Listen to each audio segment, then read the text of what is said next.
Well, welcome back. We're still here at Boundary Bay. It is the morning after ski to see, so we just woke up in the bushes over here, and we're in the bag. and we're here with Aaron, the brewer, the head brewer here at Boundary Bay, and we're going to talk about how Boundary Bay makes beer, or how anybody makes beer, especially Aaron. Aaron?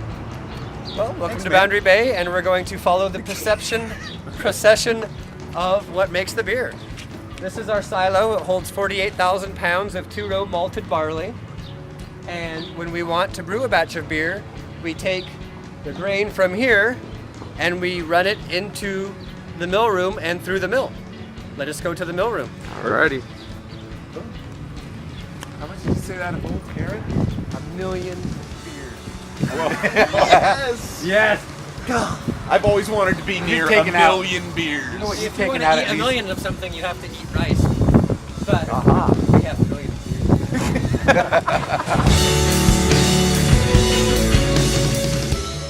There's a lot that goes into making beer. Like this shirt right here, this is Charles Bukowski. The energy of the brewer actually goes into the beer. So whoever drinks the batch I make today might get a little surly. Nice. Nice. Beer never makes me surly. Mill room here. Beer makes me This happy. is our mill, and the barley goes through from the silo through an auger tube here into the mill, gets ground, and then goes through another auger tube up to the hopper in the brewery, where we will go next. When we're ready to make a batch of beer, tomorrow we're all milled in for the IPA. We have 1,278 pounds of two-row barley. That's the most that we can fit into our hopper.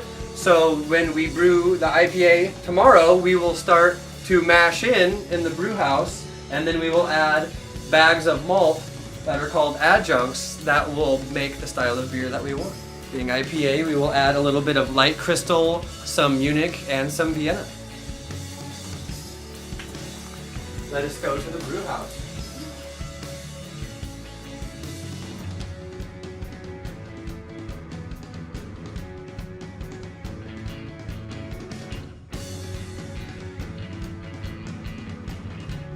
All right, welcome to the brew house. This is Steve Ellison. He's another brewer here. Nice to see you. Nice. And you. So from the silo, we took the barley through the auger tube, through the mill, and put it up there into the hopper. Then when we're ready to brew, is what we're going to do is drop the barley down into what's called the mash tun with hot water. In the bottom here is a false bottom with mesh screens that hold the grain and husk above what's called the lauter pot here. So when the naturally occurring enzymes convert all of the carbohydrates into sugars, then gravity will feed it into the lauter pot here, which is essentially a giant sight glass where we can see the clarity of the wort and take off samples to see what our gravity is going to be. Then we run it into the kettle where we boil it. After we get a boil, then we're going to add hops in various stages in various amounts of various varieties depending on the style of beer we're making. IPA almost every day. Almost every day. Welcome to IPA Brewing Company. And then when we're done with our boil, we whirlpool through here so that the solids form a cone in the middle and stay behind. We don't want those in the fermenter. We have these conical bottom tanks, our fermenters, so we will clean those, sanitize it, pitch yeast into the bottom, and then run our wort through the plate and frame heat exchanger while oxidizing it and fill it up into the fermenter where the yeast will eat the sugar and create alcohol and carbon dioxide. You can see from the blow-off that the yeast is eating the sugar and creating alcohol and discharging carbon dioxide into the sanitizer. When the yeast has eaten almost all of the fermentable sugar and that slows down, we can take gravities out of here and take a reading with a hydrometer in a flask, and that will tell us how much sugar is left. When that gets down to a lower amount, then is what we do is we take off the hose and put a cap on, and the yeast will eat the last little bit of sugar, and the carbon dioxide will be held in, increasing the pressure that will hold in the carbonation. When the pressure stops going up, essentially the yeast is done doing what it's going to do. There's no more sugar left. That's going to ferment. Then we let it sit for a couple days, and then we will chill it down, and the yeast will fall down to the bottom. It will flocculate out of solution, and that is why the bottom of the fermenters are conical. So we can take out the yeast from the bottom and harvest that to make more beer with. Then from there, we transfer the beer from the fermenter into the flat bottom tank, which is the bright tank. And from here, we age it for various lengths, depending on style and variety. And then when we decide that it's carbonated, it's bright enough, and it tastes delicious, we will either bottle it, keg it, or put it into my favorite room, the conditioning room in here, or drink it in here, where we serve it out of giant tanks. Each one of these tanks holds about 35 kegs. We can serve it from kegs, and we also have several brandy tanks that are 7 barrels. So we store all of our hops in here, and got Scotch Ale, IPA, Blonde Ale, ESB, Imperial Oatmeal Stout, Imperial IPA, Amber. We have some Highland Scotch Reserve. We have some Skeeta C ESB. We have some Maibach barley wine. We have some cask beers here that we dispense with 1 pound of nitrogen through a British-style hand pump.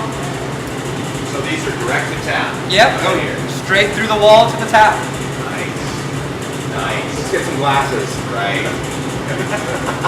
Yeah, we should go see if it's pouring well. That's exactly right. It's always the end of the tour. So Aaron, the barley in the big Silo. silo, that's just a run-of-the-mill standard. Yeah, light. a 2-row malted barley is kind of a base malt. You would make almost any beer with that and then add things to it to make a different style. So with our IPA, we'll add some Munich, Vienna, and a little bit of light crystal malt for body, flavor, and color. If I was going to make a stout, you could add a bunch of roasted barley, chocolate malt, or crystal malts. If you were making a rye beer, you could add rye to that.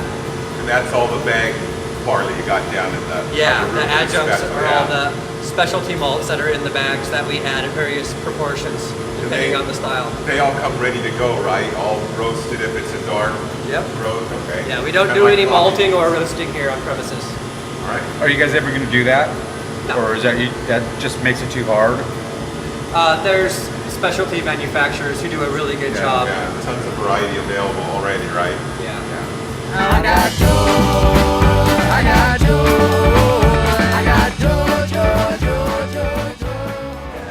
So here we are at the bar, and why don't we try the IPA?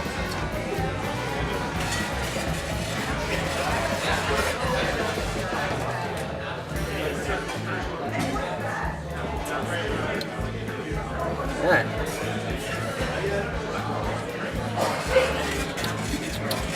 It's a tasty beverage. Perhaps you would like one? Absolutely. Absolutely. Aaron, thank you so much for having us. That was an awesome tour. Thank you, Boundary Bay. If you're here in Bellingham, Washington, come on in. You got to check this place out. Fantastic beers, and we're not saying that just because we're here. We really do mean that. Otherwise, we wouldn't come here as often as we do. So, thank you so much. Cheers to you all. Cheers, gentlemen. Always a pleasure. Very good. Salud. And we learned. We really learned a few things about making beer today. There's some things there I didn't know. So I hope you learned something too. It's always a learning process. Lots of people know a little bit. Few people know the whole thing, but most people don't. Absolutely. Okay. We'll see you at the next episode. All right. Take care.